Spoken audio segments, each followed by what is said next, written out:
Hey guys, tonight we slip into sandals, grab a torch, and sneak down the marble alleys of ancient Rome.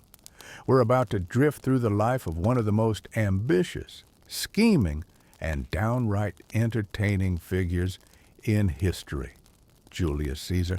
And yes, you probably won't survive this because you're supposed to fall asleep before the end anyway. So, before you get comfortable, take a moment to like the video and subscribe, but only if you genuinely enjoy what I do here. No pressure, no guilt trip. Think of it as tossing a coin into the fountain of the algorithm gods. And hey, do me a favor. Comment down below your location and what time it is where you're watching. It's always surreal seeing someone in New York drifting off at midnight while someone else in Sydney is accidentally watching me at breakfast. Now, dim the lights, maybe turn on a fan for that soft background hum, and let's ease into tonight's journey together. You find yourself wandering the bustling streets of late Republican Rome, somewhere around 100 BCE. The air smells like dust, sweat, and a hint of olive oil fried in too many stalls. This isn't the Rome of golden emperors yet. No Colosseum, no marble empire stretching across continents. It's still a rough and tumble city where politics feels like gladiator combat with better clothes. And in the middle of this noisy, chaotic city is a boy named Gaius Julius Caesar. That's you for the night. You slip into his sandals. You're born into the Julii family, an old patrician name, but one that isn't exactly rolling in cash anymore. You've got pedigree, yes, but not the kind of money that lets you sit back and coast. Your family whispers constantly about honor, ancestry, and duty. Basically the Roman version of those awkward dinners where everyone reminds you that your cousin became a doctor. From the beginning, you're trained to see the world as a ladder. Every little detail, what toga you wear, who you greet first in the forum, what patron you stand beside, becomes a rung to climb higher. And young Caesar, he's not content with just hanging around the ladder. He wants to be on the very top, where the wind is sharp and the view is dizzy. Scholars still argue whether Caesar's early ambition was shaped by his mother, Aurelia, who was known for her discipline and sharp mind. Some describe her as the type of woman who could silence a whole room with one raised eyebrow. Imagine growing up with that energy. Your socks are always paired, your handwriting neat, and your excuses useless. Your father, also named Gaius Julius Caesar, holds a respectable position as a praetor, but he dies when you're just a teenager.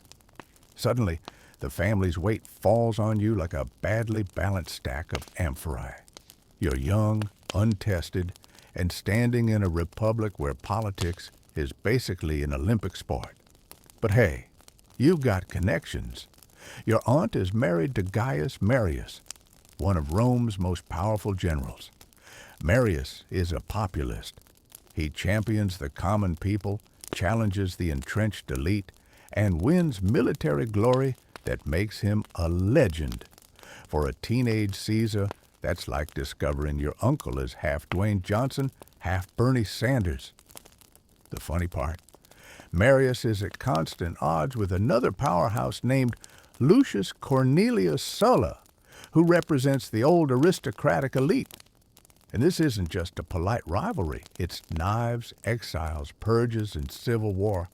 Imagine growing up with your family tied to one side of the deadliest feud in town. That's like being related to both the Hatfields and the McCoys at the same time. You grow up listening to arguments over dinner about who should rule Rome. Should it be the Senate, the elite families, or strong men with legions at their backs? And while the adults debate, you sit there quietly, storing away every lesson like coins in a jar. One day, Those coins will buy you power. Here's a quirky detail that sticks with you.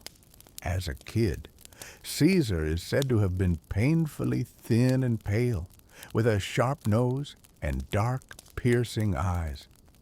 Not exactly the kind of physique that screams future conqueror.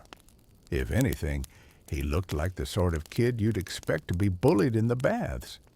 But appearances in Rome mean less than ambition, and Caesar's ambition is already glowing like a furnace.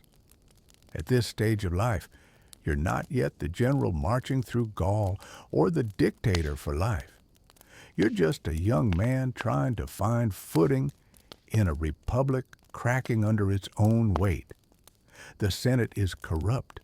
The city's streets are crowded with veterans demanding land, and bread prices keep spiking. Everywhere you turn, Rome feels like it's teetering on the edge of something explosive. And you, whether you know it or not, are going to be the spark.